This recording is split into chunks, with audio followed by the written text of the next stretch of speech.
আমরা day 1 a present indefinite শিখেছি এবং ডে 2 তে আমরা প্রেজেন্ট কন্টিনিউয়াস শিখেছি।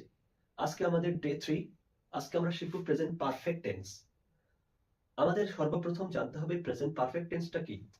প্রেজেন্ট পারফেক্ট টেন্সটা হলো যে কাজটা আমরা এই মুহূর্তে শেষ করেছি, যে কাজটা সবেমাত্র আমরা শেষ করেছি, কিন্তু সেই কাজের ফলাফল অর্থাৎ সেই কাজের যে সময়টা এখনো অতিবাহিত হয়নি, এইটাকেই বলে প্রেজেন্ট পারফেক্ট টেন্স।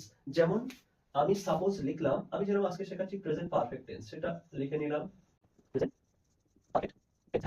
এই যে আমি লিখলাম প্রেজেন্ট পারফেক্ট টেন্স, এই কথাটা আমার লেখা কমপ্লিট হয়ে গেছে। প্রেজেন্ট পারফেক্ট টেন্স এই কথাটা আমি বোর্ডে লিখে ফেলেছি, কিন্তু সবেমাত্র লিখেছি। অর্থাৎ এটা আমি আগে লিখিনি বা পরে লিখবো না বা এখন লিখছি না। আমার কিন্তু এই প্রেজেন্ট পারফেক্ট টেন্স কথাটা অলরেডি লেখা কমপ্লিট হয়ে গেছে, কিন্তু তার এই সময়টা এখনো অতিবাহিত হয়নি, অর্থাৎ এর ফলাফল এখনো আছে।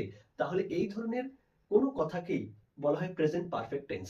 যে কাজটা সবে শেষ হয়েছে কিন্তু তার সময়টা এখনো অতিবাহিত হয়নি, তাকেই বলা হয় প্রেজেন্ট পারফেক্ট টেন্স। আর এই প্রেজেন্ট পারফেক্ট টেন্সের আমাদের জানতে হবে গঠন বা স্ট্রাকচার।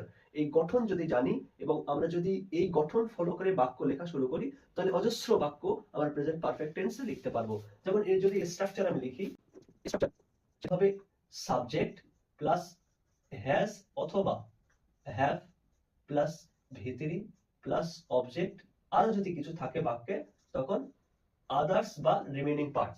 এটা হচ্ছে আমাদের প্রেজেন্ট পারফেক্ট টেন্সের স্ট্রাকচার বা গঠন। এইটা যদি জানি তাহলে আমরা যে কোনো প্রেজেন্ট পারফেক্ট টেন্স আমরা লিখতে পারবো। যেমন আমি বই পড়েছি, যদি আমি বলি আমি বই পড়েছি, তাহলে সেটা কি হবে আই।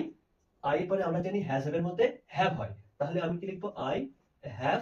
এবার বই পড়া আমরা কি জানি, বই পড়া জানি রিড মানে বই পড়া, তারই ভিতরি সেটা হচ্ছে রেড, তাহলে আই হ্যাভ রেড বুক, আমি বই পড়েছি।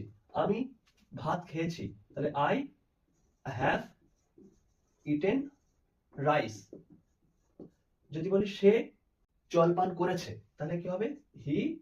আমরা জানি হ্যাজ এর মধ্যে হির পরে হ্যাজ হয়, হ্যাজ জল পান করা ইংলিশ ড্রিঙ্ক, আর সেই ড্রিঙ্কের ভিতরি অর্থাৎ past participle form of drink is drunk, সেটা আমাদের লিখতে হবে ড্রাঙ্ক, DRUNK ড্রাঙ্ক ওয়াটার। যদি বলে রাজ ক্রিকেট খেলেছে, তাহলে রাজ হ্যাজ প্লেড ক্রিকেট। অর্থাৎ আমরা যদি এইভাবে লেখা শিখে যাই তাহলে অজস্র বাক্য কিন্তু আমরা প্রেজেন্ট পারফেক্ট টেন্সে লিখতে পারবো।